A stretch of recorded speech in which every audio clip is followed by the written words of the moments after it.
पहले तो हमें समझना है कि हम फंसे कैसे।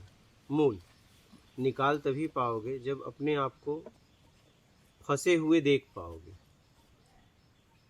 अगर कोई मशीन अगर बनानी है तो जब तक बिगड़ा कैसे बिगड़ा, ठीक है, वो नहीं खोज पाओगे तो बना दोगे फिर बिगड़ जाएगा, बना दोगे फिर बिगड़ जाएगा।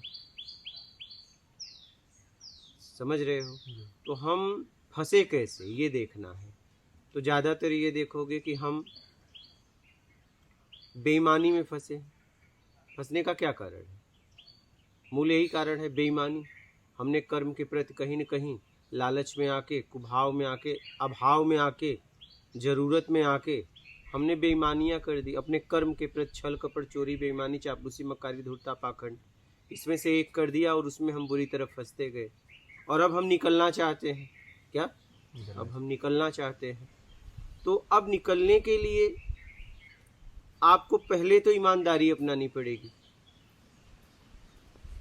पूरी तरह जीवन में, और फिर इसके बाद आपको सत्कर्म अपनाना पड़ेगा। उन जरूरतमंदों की सेवा, निष्काम सेवा, जीव जंतुओं की सेवा, जहाँ लगे कि नहीं जरूरत हो, भूखे को भोजन, प्यासे को पानी, ये करना पड़ेगा। क्योंकि कर्म करके हम भटक गए हैं तो कर्म करके वापस आ सकते हैं। अगर हम किसी रास्ते पे गए हैं और मुझे वापस फिर आना है, मुझे पता चल गया है गलत रास्ता है, लेकिन उस गलत रास्ता का फिर उपयोग करना पड़ेगा। नहीं, पहले भटकने के लिए किए, अब आने के लिए करोगे, लेकिन रास्ता वही रहेगा। अगर आप मूल जगह से भटक के कहीं चले गए तो आप वापस अगर आना चाहते हो, उस जगह पे पहुंचना चाहते हो मूल तक, तो आपको वही रास्ता का उपयोग करना पड़ेगा। कोई दूसरा रास्ता, वही रास्ता आना पड़ेगा। तो हम कर्म करके फंस गए हैं तो हम कर्म करके ही वापस आ सकते हैं। अब वापस आने के लिए कर्म करना पड़ेगा। एक समय ऐसा आएगा कि आप कर्म से भी मुक्त हो जाओगे, कर्म करने की जरूरत नहीं। लेकिन अब तो कर्म करना पड़ेगा, क्योंकि कर्ता का भाव हमारे अंदर प्रकट हो गया है, बन गया है।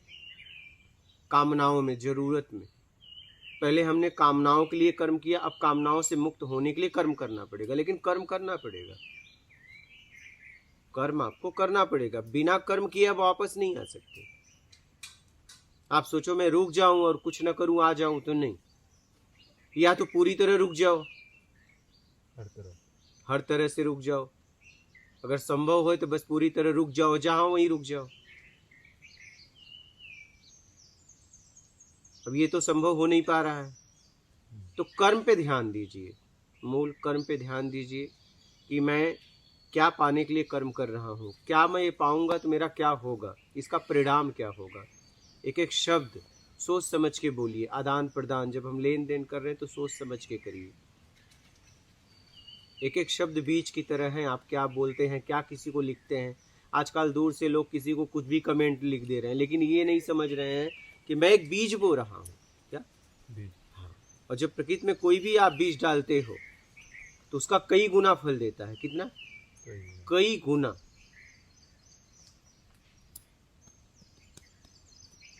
ये ध्यान रखना, आप क्या लिख रहे हो, किसी के बारे में क्या बोल रहे हो, क्या जो है वही बोल रहे हो, समझ के बोल रहे हो, तब तो ठीक है।